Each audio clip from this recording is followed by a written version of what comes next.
एक ही वीडियो में केमिस्ट्री के 50 मोस्ट इंपोर्टेंट सब्जेक्टिव्स आपके सामने लाए हैं, जिसमें ओवरऑल केमिस्ट्री को कवर कर लिया गया है। इनऑर्गेनिक, फिजिकल और ऑर्गेनिक सभी के क्वेश्चन यहाँ पे आपको मिलेंगे। बच्चे बोल रहे होंगे कि बोर्ड पे तो लिखे नहीं हो, देख कहाँ से रहे हो, तो आपके सामने एक स्लाइड आते रहेंगे, ठीक है, उसका स्क्रीनशॉट लेते रहिएगा। और जो जो चीज आपका इनकम्प्लीट है उसमें से मैंने बहुत सारे क्वेश्चन करवा रखे हैं, कुछ ही होंगे जो इनकम्प्लीट होंगे, तो जो जो आपका इनकम्प्लीट है उसे आप कंप्लीट कर लेंगे। वो इंग्लिश मीडियम में है तो हिंदी मीडियम वाले बोल रहे होंगे भैया हम क्या करें, तो आप भी स्क्रीनशॉट लेना है, ठीक है।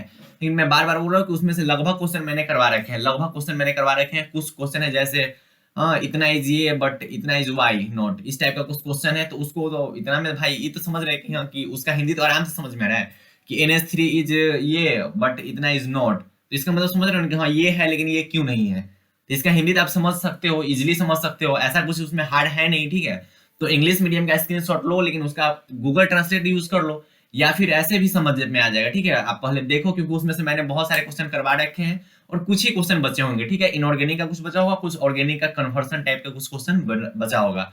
और कन्वर्सन में क्या होगा, एन ब्यूटेन का हिंदी और इंग्लिश नाम दोनों सेम ही होता है। वन प्रोपेन का हिंदी और इंग्लिश नाम दोनों सेम ही होता है, उसको हिंदी में लिख दोगे, इसको इंग्लिश में लिख दोगे। इसलिए मैं अब हिंदी मीडियम का पर्सनली नहीं ला पाया है, क्योंकि लगभग सेम ही है, उसको इंग्लिश में लिखना है तो इसको हिंदी में लिख देना है। तो इतना तो समझ सकते हो, इतना तो आप अपना माइंड लगा सकते हो। तो आपके सामने एक स्लाइड आते रहेंगे जिसमें बहुत सारे क्वेश्चन होंगे, जो आपका इनकम्प्लीट है उस क्वेश्चन को आप कर जाओगे। यहाँ पे लगभग 50 टॉपिक्स है, मतलब 50 टॉपिक इस टाइप है, लेकिन ओवरऑल क्वेश्चन बोला जाए तो 150 क्वेश्चन है, ठीक है। इसमें से जो आपको नहीं पता है उसे देख जाना है। हाँ हमने बोल ही दिया कि जो इनकम्प्लीट है उसको देखे जाना है।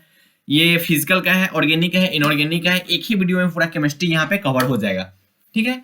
तो अगर इतना आप कंप्लीट कर लेते हो तो 35 में 35 आपका आधा होगा। अब आपके सामने स्लाइड आते रहेंगे, लगभग 7 के आसपास स्लाइड होंगे, ठीक है। 7 स्लाइड आपके सामने आएंगे और उसको आप लोग देखते जाओगे। जैसे फर्स्ट स्लाइड कहाँ गया भाई, अभी फर्स्ट स्लाइड आपके सामने है, जिसमें कहाँ का क्वेश्चन है भैया, ऑर्गेनिक का क्वेश्चन है, देख लो। ऑर्गेनिक का मैं साइड हो जाऊं क्या, देखता हूँ। तो इसको आप स्क्रीनशॉट ले लोगे, ठीक है। अपना क्वालिटी थोड़ा बढ़ा लेना, ठीक है, फोन का क्वालिटी थोड़ा बढ़ा के इसको आप स्क्रीनशॉट ले लोगे।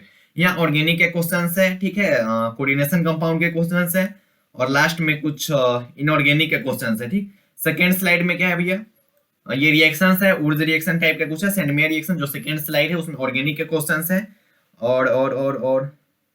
और कुछ फिजिकल के क्वेश्चन, मतलब सब कुछ मिक्सचर है इसमें, ठीक है। इसमें से मैंने बहुत कुछ करवा रखा है, जैसे उर्ज रिएक्शन वगैरह ये सब मैंने करवा रखा है। पॉलीमर का क्वेश्चन मैंने करवा ही रखा है, कोलिगेटिव प्रॉपर्टी ये सब मतलब इसमें लगभग मैंने क्वेश्चन करवा दिया है। क्या नहीं करवाया उस पर बात करते हैं। अब ये थर्ड स्लाइड आपके सामने आया, डिफरेंस बिटवीन फलना और फलना। और चौथा स्लाइड है जिसमें क्या है, कन्वर्सन, जैसे कन्वर्सन मैंने नहीं करवाया। अब जो हिंदी मीडियम वाले होंगे वो बोलेंगे एसिटिक एसिड, एसिटिक एसिड को हिंदी में क्या लिखोगे भाई, इथेनॉल, इथेनॉल को हिंदी में इथेनॉल ही लिखा जाता है, ठीक है। तो वो आप देख जाओगे, ठीक। तो यहाँ से ये देख लेना, और लगभग क्वेश्चन मैंने करवा दिया। जैसे यहाँ एफिशिएंसी का पावर -3 जो है वो पैरामैग्नेटिक है, बट वो जो है डायमैग्नेटिक है। तो इसका मतलब क्या होगा, इसका मतलब समझ रहे हो, इसका हिंदी इंग्लिश लगभग सेम होगा। हाँ पैरामैग्नेटिक और डायमैग्नेटिक का थोड़ा हिंदी होता है, तो उसका तब थोड़ा थोड़ा अपना यार माइंड लगाओ, ठीक है।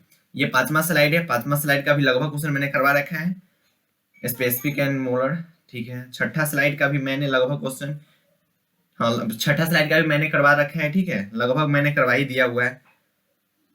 और जो नहीं हुआ वो आपको देख जाना है। सातवां जो स्लाइड है इसका मैंने क्वेश्चन नहीं करवाया। तो जो सातवां स्लाइड है, जो छठा स्लाइड है, या फिर कुछ नए स्टूडेंट होंगे जिनके सामने अभी फर्स्ट टाइम ये सब आए होंगे, तो वो क्या करेंगे, वो सब कुछ देख जाएंगे, ठीक है। जिनका कंप्लीट है, ठीक है, वो उस क्वेश्चन को ना देखें, मतलब उनको तो देखना है, वो तो याद कर रखे होंगे, लेकिन जो इनकम्प्लीट है उसको आपको देखना है, उसको याद कर जाना है। तो आपके सामने ये हिंदी मीडियम वालों भी अपना थोड़ा थोड़ा मेहनत करो, ठीक है, क्योंकि इथेनॉल और इथेनॉल को मैं अब हिंदी में लिख के लाऊं क्या, इथेनॉल, लेकिन अपना माइंड थोड़ा लगाइए, ठीक है, अपना थोड़ा मेहनत कीजिए, नहीं तो फिर टाइम लगेंगे। अब बोलोगे कि हिंदी में भैया लाइए, तो हिंदी में लाऊंगा तब तक पता चलेगा कि 25 आ गया, 25 जनवरी, उसके बाद 5 दिन में कुछ कर नहीं पाओगे। तो इतना से आप थोड़ा अपना मेहनत करो, ठीक है, थोड़ा दिमाग लगाओ। और ये जो जितने भी क्वेश्चन है लगभग 150 के आसपास क्वेश्चन होंगे, 150 के आसपास क्वेश्चन होंगे, ठीक है, क्योंकि एक में देखो, एक में लगभग 10-15 क्वेश्चन दे दिए गए हुए हैं। तो ऐसे करके शायद लगभग 50 के आसपास ऐसे टॉपिक से क्वेश्चन बनाए गए हैं। 50 क्वेश्चन है मोस्ट इंपोर्टेंट, लेकिन ओवरऑल 150 क्वेश्चन है। तो इन सबको देख जाना, अगर बढ़िया ढंग से देख जाओगे तो 35 में से 35 आपका आ रहा होगा, ये सच्चाई है। क्योंकि इतने वैराइटीज के क्वेश्चन है कि फिक्स है कि आएंगे तो उसी में से आएंगे। और इतना आप देख लो, उसके बाद बिहार बोर्ड जो मॉडल पेपर निकाला है उस मॉडल पेपर को जाके देखो, लगभग क्वेश्चन आपको लगेगा कि ये को पता है, ये पता है, क्योंकि इसमें सभी टॉपिक्स को कवर कर लिया गया है। इतने भाई 150 क्वेश्चन में क्या बहुत सब कुछ कवर कर चुका है। बहुत ज्यादा इसमें अच्छे अच्छे क्वेश्चन है, तो इसको आप देख जाइएगा। स्क्रीनशॉट क्वालिटी बढ़ा के ले लिए होंगे आप, ठीक है। 7 स्लाइड है भाई, बार बार बोल रहा हूँ 7 स्लाइड है, 7 स्लाइड का देख जाना, ठीक है। जो इनकम्प्लीट है उसको देखना है आपको। और इसका आंसर बच्चे बोलेंगे कहाँ से आंसर लिखे, ठीक है। तो आंसर के लिए आप क्वेश्चन बैंक का यूज कर सकते हो, या फिर किसी भी गेस का यूज कर सकते हो, या फिर आप अपने नोट्स का यूज कर सकते हो। वो आपके ऊपर डिपेंड करता है कि आप कहाँ से आंसर लिख रहे हो। लेकिन हाँ, गेस से या फिर क्वेश्चन बैंक से या फिर आप अपने नोट्स के थ्रू लिख सकते हैं। जो इनकम्प्लीट है उस पर थोड़ा ध्यान दीजिए और केमिस्ट्री को खत्म कीजिए। अब लास्ट टाइम है, ठीक है। तो बाय बाय, टेक केयर, जय हिंद।